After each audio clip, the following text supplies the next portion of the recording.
महाकुंभ का इतिहास वर्षों पुराना है। तो आइए जानते हैं महाकुंभ का आयोजन सबसे पहली बार कब और कहां हुआ था। साथ ही जाने पुराणों में वर्णित महाकुंभ से जुड़े कुछ रहस्य।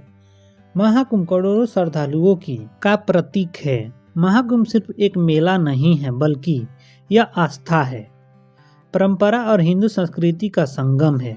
श्रद्धालुओं के लिए यह एक पवित्र एहसास है, जिसका इंतजार सभी श्रद्धालुओं को बेसब्री से रहता है। इस साल 13 जनवरी से लगा है। महाकुंभ का मेला कई मायनों में बेहद खास होने वाला है। इस बार 144 साल बाद पूर्ण महाकुंभ लग रहा है। सरल शब्दों में समझे तो 12 साल लगातार 12 वर्षों तक लगने के बाद पूर्ण महाकुंभ लगता है, जो 144 साल बाद आता है। महाकुंभ का आयोजन इस बार प्रयागराज में हुआ है। इस बार महाकुंभ में क्या कुछ खास होने वाला है, इसके बारे में तो आप सभी जानते ही होंगे, लेकिन क्या आप जानते हैं महाकुंभ का इतिहास वर्षों पुराना है।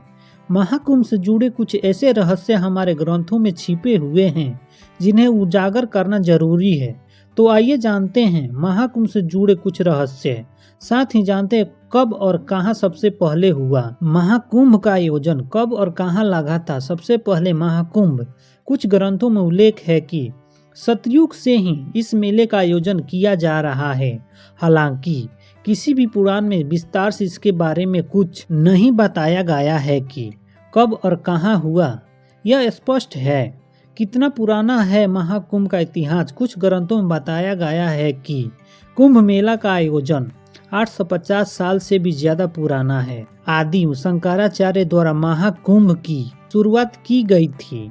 कुछ कथाओं में बताया गया है कि कुंभ का आयोजन समुद्र मंथन के बाद से ही किया जा रहा है, जबकि कुछ विद्वानों का कहना है कि गुप्त काल के दौरान से ही इसकी शुरुआत हुई थी, लेकिन सम्राट हर्षवर्धन से इसके प्रमाण देखने को मिलते हैं।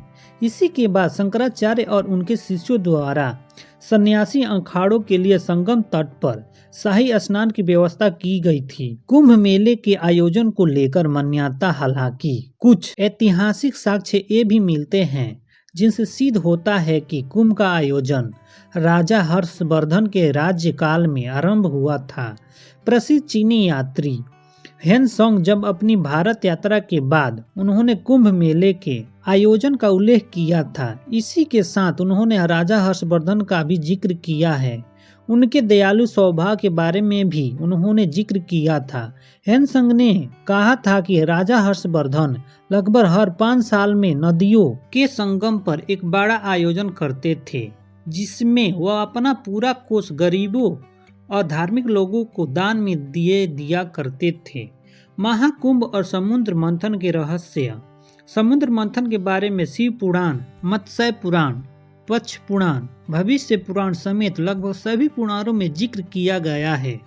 मान्यताओं के अनुसार समुद्र मंथन के दौरान जब अमृत कलश बाहर आया था, तब देवताओं और राक्षसों के बीच तनातनी और संघर्ष को कम करने के लिए भगवान विष्णु ने मोहिनी अवतार लिया था। इसके बाद जब देवताओं और राक्षसों के बीच संघर्ष काफी ज्यादा बढ़ गया, तो उन्होंने इंद्रदेव के पुत्र जयंत को यह अमृत कलश सौंप दिया गया।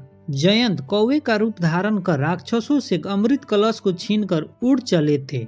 जब वह घड़ा को लेकर भाग रहे थे, तो अमृत कलश से कुछ बूंदे प्रयागराज, उज्जैन, हरिद्वार और नासिक में गिर गई थी। जहां जहां अमृत कलश की बूंदें गिरी, वहां वहां कुंभ मेला का आयोजन किया जाता है। कुंभ से जुड़े अन्य रहस्य। जब जयंत कौवे के रूप में अमृत कलश को लेकर जा रहे थे, तो उनकी जीभ पर भी अमृत की कुछ बूंदें लग गई थी, जिस वजह से कौवे की आयु लंबी होती है। ऐसा कहा जाता है कि कौवे जब भी मरता है तो दुर्घटना में उसकी मृत्यु होती है।